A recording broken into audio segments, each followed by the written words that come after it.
DJ अगर आपने किसी अजीत से मोहब्बत कुमार की है ना, हाय। तो ये चैनल आपके लिए, इसे सब्सक्राइब करिए। पहले मैं खूब सिगरेट पीता था, फिर मैंने एक ऐड देखा, धूम्रपान हानिकारक है, इससे मौत भी हो सकती है। अब मैं ऐसे ऐड नहीं देखता। अगर चुराना है तो किसी की किडनी चुराओ, दिल का क्या अचार डालोगे? डीजे अजीत कुमार हाय।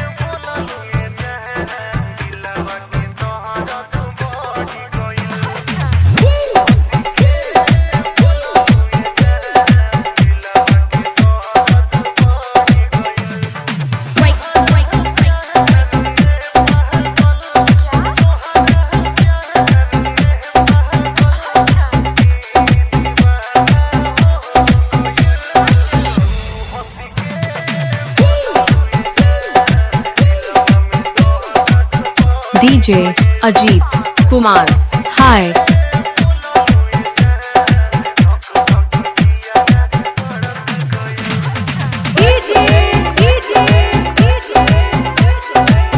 तेरी एक हंसी मेरी जिंदगी भर की खुशी के बराबर है।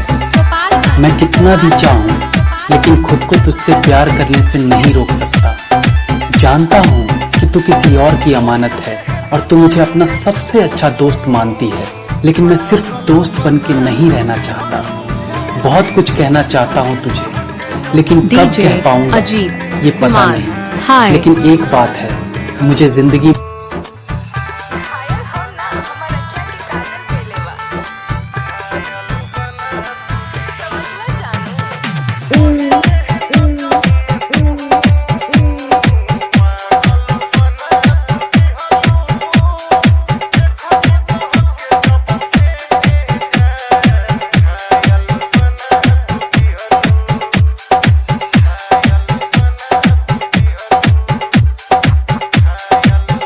डीजे अजीत कुमार हाय।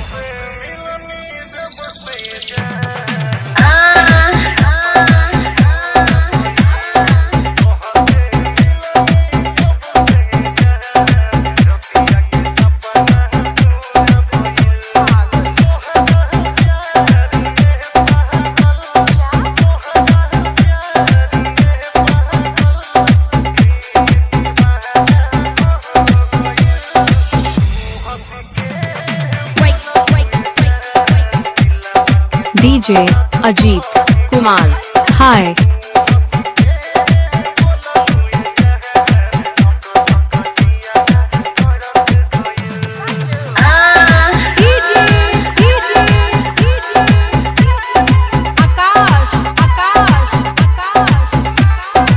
सुनहोला सुनहोला सुनहोला सुनहोला।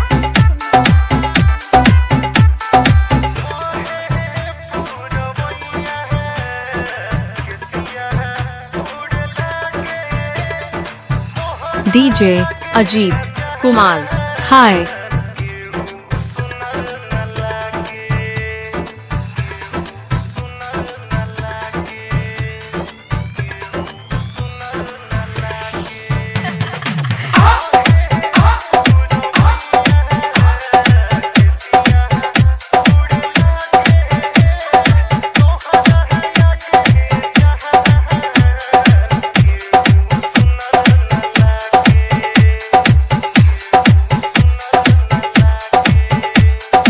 डीजे अजीत कुमार हाय।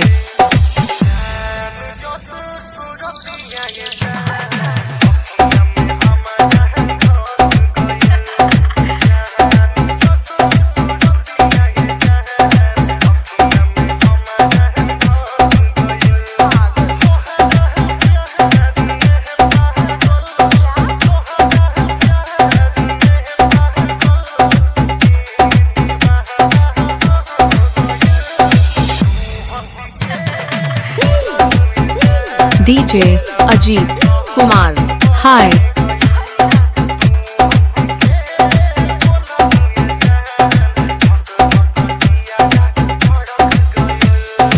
Music by Akash Gopalganj.